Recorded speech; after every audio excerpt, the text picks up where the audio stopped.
माँ, आपको याद है ना, आज चिंकी का बर्थडे है। शाम को हम लोगों को बाहर खाना खाने जाना है। मैं ऑफिस से जल्दी आ जाऊंगा, आप तैयार रहना।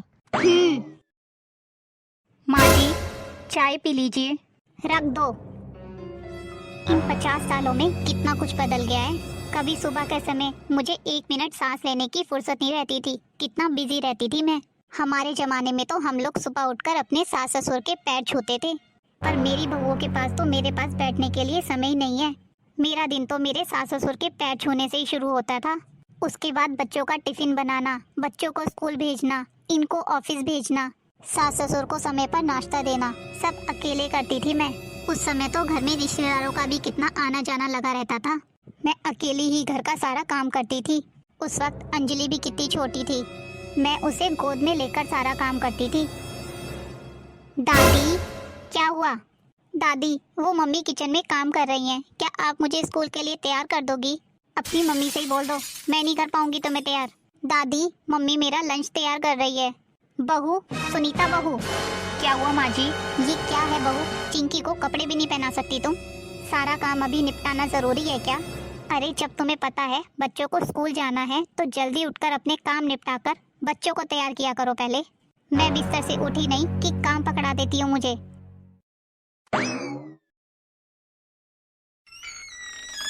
माँ, आप तैयार नहीं हुई अभी तक?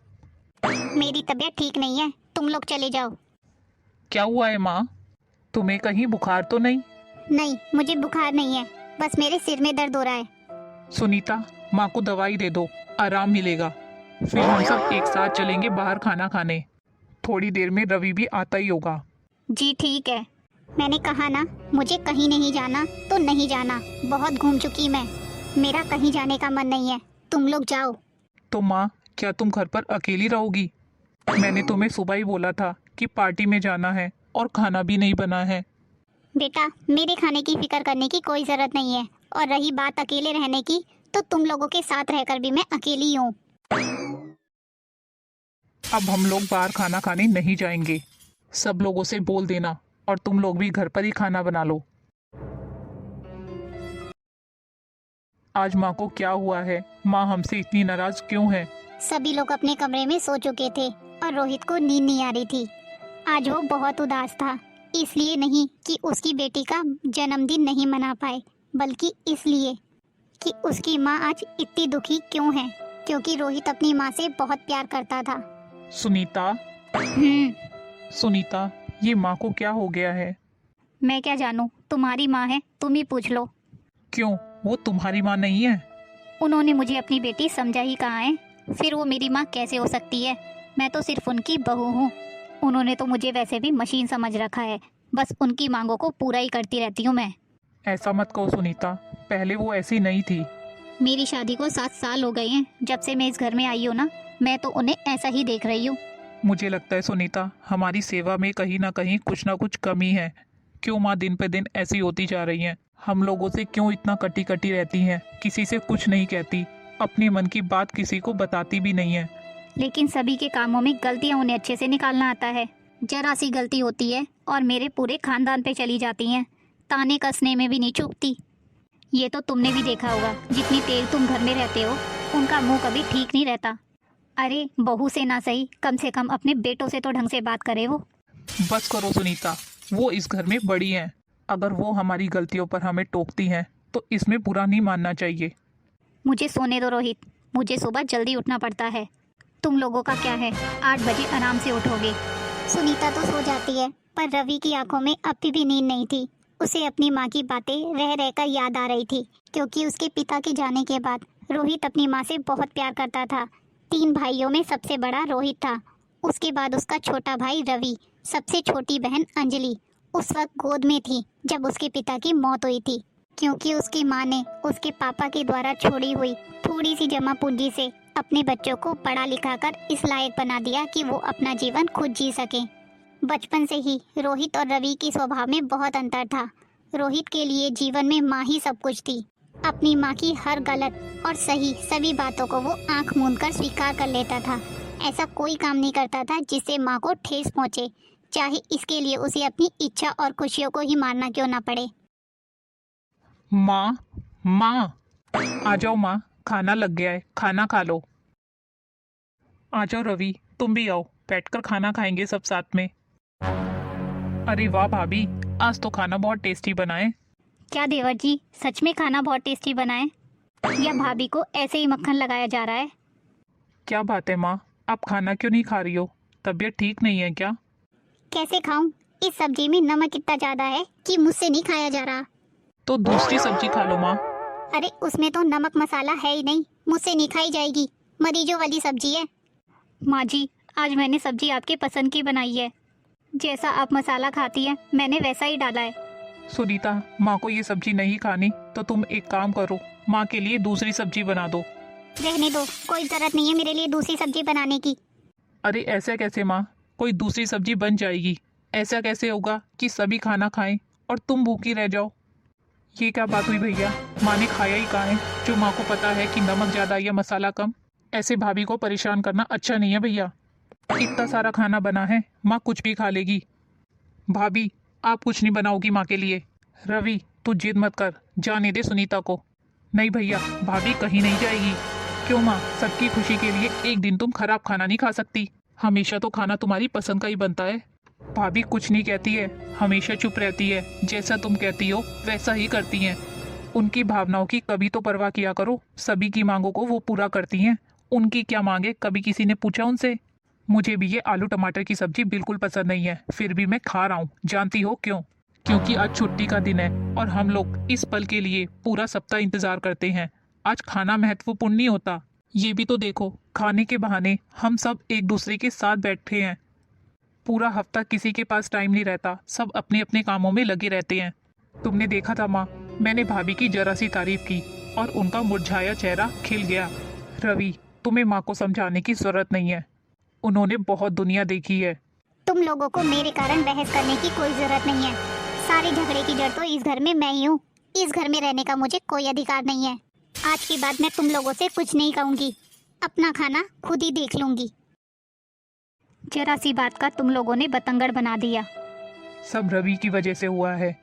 सुनीता अगर सब्जी बना देती और सभी लोग थोड़ी देर और इंतजार कर लेते तो कौन सा पहाड़ टूट जाता। अगर अपनी भाभी से इतना ही प्यार है तो अपनी पत्नी को क्यों नहीं बोला इसने? आप बात नहीं समझ रहे भैया, मेरे कहने का मतलब वो नहीं था। लेकिन हर समय टेंशन में रहना, बात बात पर मुंह बनाना माँ की आदत बन गई है। और इस बात की गारंटी भी क्या थी, अगर नेहा ने खाना बना भी दिया और माँ को फिर भी सब्जी अच्छी नहीं लगी तो क्या करते आप? इंसान का मन अच्छा नहीं होता तो उसे कुछ भी अच्छा नहीं लगता भैया। देखो रवि, अगर तुम्हें माँ अच्छी नहीं लगती, उनके साथ रहना तुम्हें पसंद नहीं है तो बता दो, मैं माँ को लेकर कहीं चला जाता हूँ।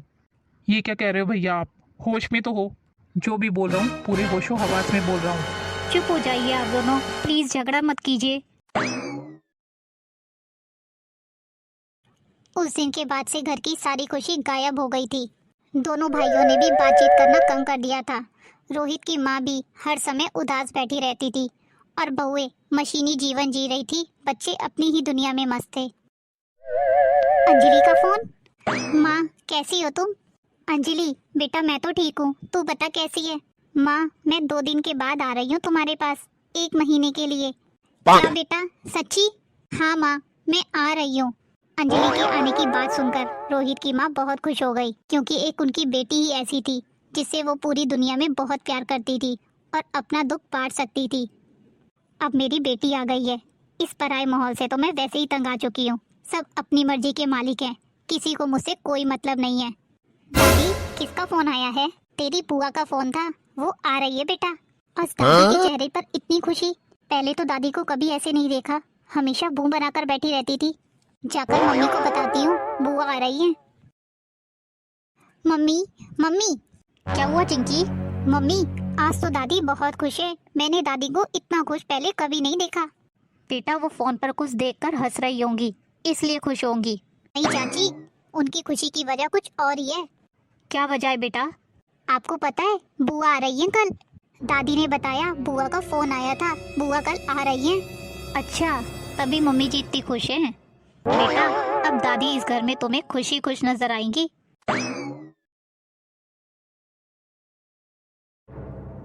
सुनीता बहू, आज माँ जी ने कितने दिनों बाद मुझे इतने प्यार से बुलाया है। क्या सच्ची में माँ जी मुझे बुला रही हैं? जी माँ जी। बहू, घर में घी है क्या? अंजलि आ रही है, उसे गोंद के लड्डू बहुत पसंद है। सोच रही थी हम सब मिलकर बना लेते हैं। जी माँ जी है।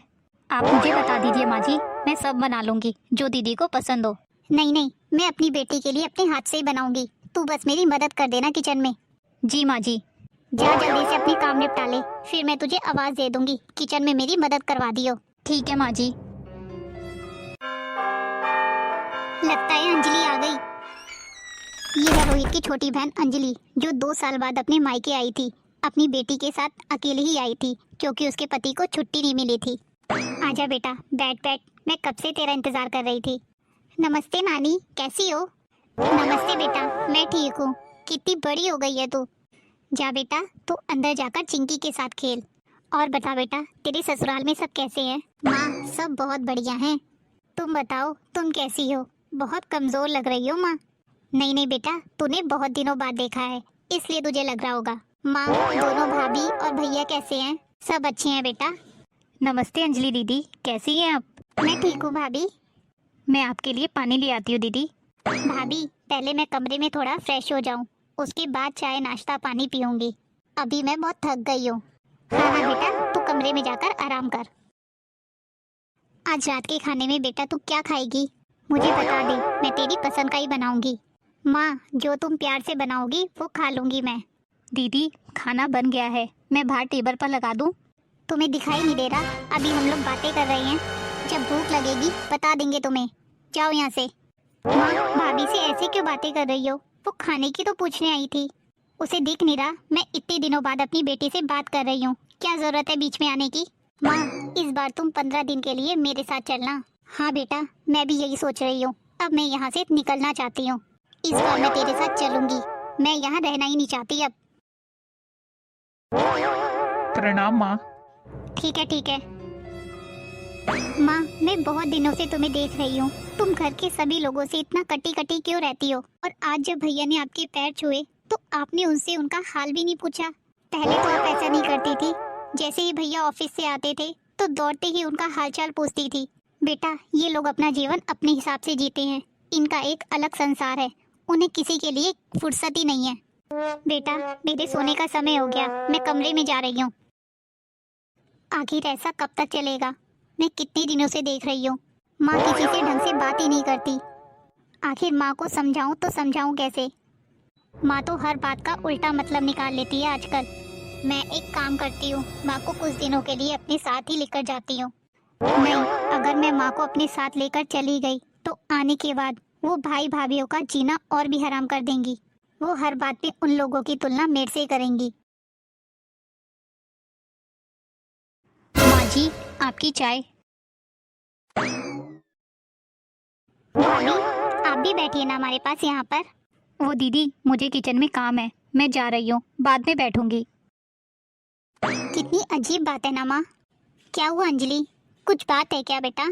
क्या तुमने भाभी में कभी ऐसा महसूस किया है माँ कि भाभी इन 7 सालों में कितनी बूढ़ी सी दिखने लगी है? क्यों बेटा, किसी ने कुछ कहा है क्या तुझसे? मुझे किसी ने कुछ नहीं कहा, इसी बात का तो मुझे दुख है। मैं तुम्हारी तरह मेहमानों की तरह इस घर में रहना नहीं चाहती माँ। क्या मतलब बेटा? हाँ माँ, मुझे आए हुए इस घर में 15 दिन हो गए हैं, पर इस घर में कहीं कोई बदलाव नजर नहीं आया।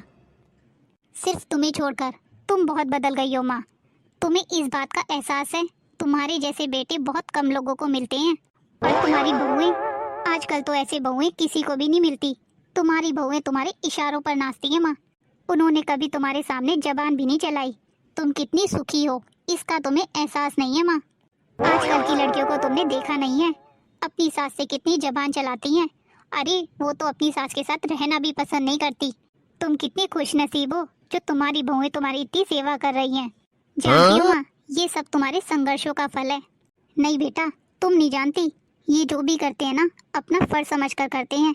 किसी को मुझसे प्यार नहीं है, सभी की आंखों में परायापन झलकता है मेरे लिए। एक बात बताओ माँ, इन 7 सालों में तुमने कभी एक बार भी भाभी को अपनी बेटी माना है? क्या तुमने कभी सोचा है कि ये भी मेरी एक बेटी है? तुमने कितनी बार प्यार से उनके सिर पर हाथ फहराया होगा? तुमने कभी उनकी इच्छाओं को जानने की कोशिश की है, उनकी भावनाओं को समझा है? फिर तुम उनसे कैसे ये उम्मीद कर सकती हो कि वो तुम्हें यहाँ समझे और उनके मन में तुम्हारे प्रति प्रेम हो। इन बहुओं के प्रति तुम्हारे मन में कितना गुस्सा है। अपने बेटों को भी तुम उन्हीं से जोड़कर देखने लगी हो माँ। तुमने अपना सारा जीवन कष्ट और संघर्ष में बिताया है। किस लिए माँ? सिर्फ इसलिए कि तुम्हारे बच्चों का संसार बस जाए, उनकी भी एक अपनी दुनिया हो। आज जब वो अपने संसार में अच्छे से रम गए हैं तो तुम्हें क्यों दुख हो रहा है माँ? बेटा, मेरी भावनाओं को समझो। सारा जीवन मैंने अपने आप को भुलाकर तुम लोगों का मुंह देखकर ही बिताया है। मैंने माँ के साथ एक बाप का फर्ज भी निभाया है, जो तुम्हारे पिता को करना चाहिए था। इतना सब करने के बाद भी अगर मैं अपने बच्चों से थोड़ी सी उम्मीद कर लेती हूँ तो इसमें गलत क्या है? क्या ये मेरा हक नहीं है? तू ही बता। तुम्हारी बात एक हद तक ठीक है माँ, फिर भी एक बार तुम अपनी आत्मा से पूछ कर देखो कि संघर्षों के दिनों में जिस जीवन को तुमने गवा दिया, क्या उस जीवन को तुम अपने बेटों से वापस नहीं मांग रही? तुम्हारा इस तरह का अकेलापन का भाव, इस घर को अपना घर ना समझना, अपनों से यूं कटे कटे रहना, अपनों को पराया समझना, तुम्हारी मर्जी से हो जो सब हो, क्या ये सब सही है माँ? अपने बच्चों के लिए तुमने जो किया, क्या अब तुम उसे वापस मांग रही हो?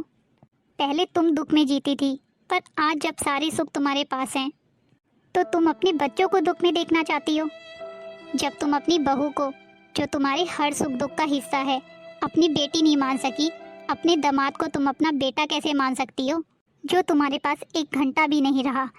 आज अगर मैं कहूँ मेरे साथ चलकर हमेशा के लिए रहो, तो असलियत यह है कि तुम वहाँ भी नहीं रह पाओगी माँ। मुझे ये सब देखकर बुरा लगता है। वो मेरे भी भाई भाभी हैं और तुम्हारे साथ साथ उनके सुख दुख की भी मुझे परवाह है। रोहित भैया तुम्हें बहुत मानते हैं, बहुत प्यार करते हैं तुम्हें, उनकी आत्मा बसती है तुम में। वो तो तुम्हारे लिए पूरे परिवार को ठुकरा देंगे। ठीक वैसे ही रवि भैया भी किसी एक के लिए पूरे परिवार को बिखरने नहीं देंगे। वो एक तुम भी हो सकती हो और नेहा भाभी भी हो सकती हैं। ऐसे में तुम इन दोनों को कितना बड़ा घाव देकर जाओगी, इसका एहसास तुम्हें जरा भी है क्या? यह घर तुम्हारा है माँ, और इस घर में जितने लोग हैं सभी तुम्हारे हैं, तुम्हारे खून से सींचे हुए। ऐसे में अपने आप को तुमने इस घर से अलग कैसे कर रखा है? मैं जानती हूँ माँ, तुम मेरी बात का उल्टा मतलब निकालोगी और आज से मुझे भी पराया समझोगी। माँ, आपके जाने की सारी तैयारी हो गई? कुछ रह गया हो तो मुझे बता दो, मैं पैक कर दूंगा। ठंड बहुत बढ़ गई है, रास्ते के लिए शॉल स्वेटर लेकर जाना। अभी आप सो जाओ, सुबह जल्दी उठना है। तुम्हारे लिए मैंने गर्म कपड़े ला दिए हैं, उन्हें भी रख लेना। और हाँ, वहाँ जाकर हफ्ते में 2 बार फोन जरूर कर लेना, नहीं तो हमें चिंता लगी रहेगी। लेकिन मैं क्या कह रही हूँ? मैं जानती थी माँ तुम यही करोगी, फिर वही हर बात का उल्टा अर्थ। नहीं बेटा, वो बात नहीं है। बहुत दिन हो गए मैं ठीक से सो भी नहीं पाई। तुम्हारी बातों ने मेरी आत्मा को झकझोर कर दिया। ये सच है, जब कोई इंसान किसी पेड़ पर उल्टा लटक जाए तो उसे पूरी दुनिया उल्टी नजर आती है। बदलाव हमारे अंदर होता है, लेकिन हमें बदले हुए दूसरे लोग नजर आते हैं। मेरे साथ भी वही हुआ है। मैं तुम्हारे पास जरूर आऊंगी, लेकिन अभी नहीं। जब बच्चों की छुट्टियां होगी तो हम सब साथ आएंगे। तेरी बातों ने मुझे एहसास करा दिया बेटा कि ये परिवार मेरा अपना है और मेरी जिंदगी है ही कितने दिन की। ये सब जमा पूंजी इन बच्चों की तो है। इतने साल मैंने इन्हीं के लिए तो इतना संघर्ष किया, और आज जब मेरे पास सारे सुख हैं तो मैं क्या कर रही थी? इन लोगों के साथ दुखी होकर बैठी थी। अब मैं इन लोगों के साथ ऐसा नहीं करूंगी। मेरी बहुओं को मैं बेटी बनाकर रखूंगी। अब इस घर में दुख का माहौल कभी नहीं आएगा, क्योंकि मैं खुश रहूंगी तो सब खुश रहेंगे।